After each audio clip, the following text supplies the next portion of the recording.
začel se je čas jesenskih razprodaj, med znižanimi artikli pa se je znašla tudi Nova Ljubljanska banka.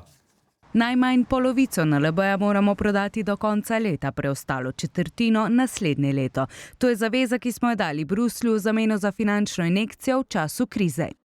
Tja, ta EU je naše obljube vzel čist preveč resno. Mi smo to pač rekli, ker je bila kriza in smo rabili denar. Takrat smo marsikaj rekli. Tudi da Fištravcu res paše ta klobuk. Sam da bo miren cajt. Država v finančni krizi je kot narkoman v abstinenčni krizi. Vse boš naredil, sam da dobiš ta šus. Ampak obljuba dela dolg in zato že potekajo predstavitve banke potencialnim investitorjem. Da preverimo, kako vse skupaj poteka, je z nami naš korespondent Jernej Celec. Dober večer, gospod Celec, kako ste kaj danes? Fenomenalno, pa vi? Če sem predolg po balkonski ograji, me začnejo obhajati črne misli. Torej, gospod Celec, kako trenutno poteka prodaja naše največje banke? Gospod Godler, verjetno ste zasledili na televiziji ta najnovejši oglas od Nove Ljubljanske banke s sloganom: Če živite kot v 2018, tudi plačujte kot v 2018. Ta ista banka pa se zdaj prodaja s predstavitvami investitorjem od vrat do vrat. Kot da smo leta 1992 in oni prodajajo sesalce. Draga banka, če živite kot 2018, se tudi prodajajte kot 2018. Od vrat do vrat se leta 2018 prodaja samo še krompir. Če želite za banko iztržiti več kot 40 centov na kilo, bo treba narediti nekaj več kot PowerPoint prezentacijo. No, pa kaj pol predlagate? Kako naj se NLB loti tega modernega marketinga? Trenutno je najceneje oglaševati na internetu in vsi vemo, kaj na internetu najbolj pritegne pozornost ljudi.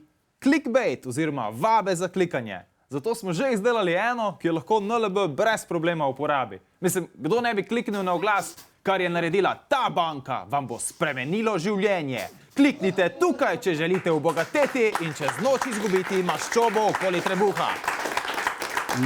Oprostite, meni to zveni malo sumljivo. Mi vseeno prodajamo nekaj, v čemer bo država ohranila odločevalen delež, tako da tukaj gre tudi na nek način za ugled države. Sem prav vedel, da boste probali biti pošteni, pa da gremo zdaj legalne stvari delati. Ok, pa gremo na legalne oglase. NLB lahko prodajamo preko oglasa na Bolhi, pod rubriko umetnine in starine. Zraven pa napis: prodamo banko, ki je bila ocenjena kot totalka. Smo prvi lastnik. Stanje na števcu ni realno. Banka je bila v zadnjih 20 letih večkrat servisirana. Servisno knjižico in ostalo dokumentacijo smo izgubili. Kličite samo resni. Kontakt info@serpentinšek.com. No, to že izgleda veliko boljše, ampak ljudje z veliko denarja takih stvari ne kupujejo lih na Bolhi, ne? Sploh pa ne tujci. Mater, smo zahtevni danes, ha? Ok. Imamo tudi strategijo za tujino. Vse pogodbe in terjatve naložimo v prodajni kombi, ki se vozi po nemških ulicah in oddaja zvok NL, NL, NLB. A mislite NLB? Ne. NL, NL, NLB. Dobro. No, ampak najbrž je potencialne kupce strah, da jim prodajamo mačka v žaklju. Kaj bi naredili en preprost, iskren oglas brez nepotrebnih olepšav? A bi šlo to skozi? Tudi to smo pripravili. Režija, začnimo. Potrebujete novo banko? NLB je več kot banka. Je brezno, brez dna, v primerjavi s katerim se Postojnska jama zdi kot majhna vdrtina. Če bi tajski dečki zabredli v bančnih luknjah NLB-ja, bi jih verjetno reševali še danes. Kupite NLB.